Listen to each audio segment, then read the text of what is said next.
Europe 1, j'ai choisi pour vous. J'ai choisi pour vous, en ce lundi 25 décembre, matin de Noël, quelques conseils pour vous éviter de vous crêper le chignon ce midi ou ce soir pour le grand repas de famille. Si, vous savez, celui qu'organise votre belle famille dans la grande maison de campagne. Vous arrivez plein de bonnes attentions, le coffre de la voiture déborde de cadeaux. Les enfants sont ravis de voir papy et mamie, leurs cousins aussi. Sans oublier Napoléon, le chien, ce magnifique Rottweiler qui aime tout le monde. Sauf vous, évidemment. Mais s'il n'y avait que lui, tout irait bien. Non, malheureusement, ils seront plusieurs autour de la table à guetter le moindre faux pas de votre part. Alors voici une petite compilation des sujets ou attitudes à éviter. Déjà, toujours vous extasier à l'ouverture d'un cadeau, même si vous ne savez pas très bien de quoi il s'agit. Joyeux Noël, Pierre. Ah, c'est pour moi? Oh! Oh!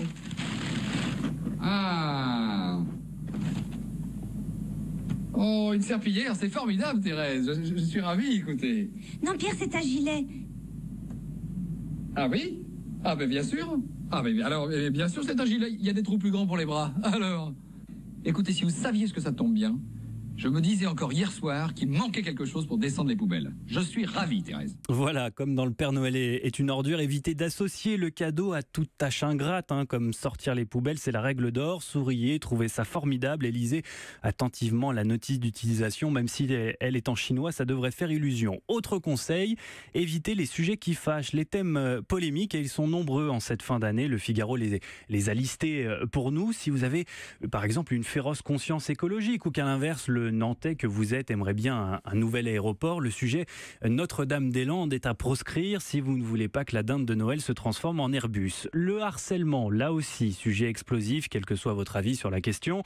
Évitez de hurler « balance ton porc » en réponse à la blague graveleuse de votre beau-frère. À l'inverse, messieurs, il est vivement recommandé de faire preuve de tact et d'esprit d'initiative. Premier sur la vaisselle, gentleman avec les demoiselles. Qui sait, cette attitude nouvelle pourrait bien nous convaincre de la faire perdurer après Noël. Autre thème polémique, les vaccins, la baisse des APL, la suppression de l'ISF ou encore le dernier film Star Wars. Je sais, vous aurez sûrement l'impression de slalomer entre les embûches, mais c'est pour mieux arriver indemne à la bûche. Allez, courage!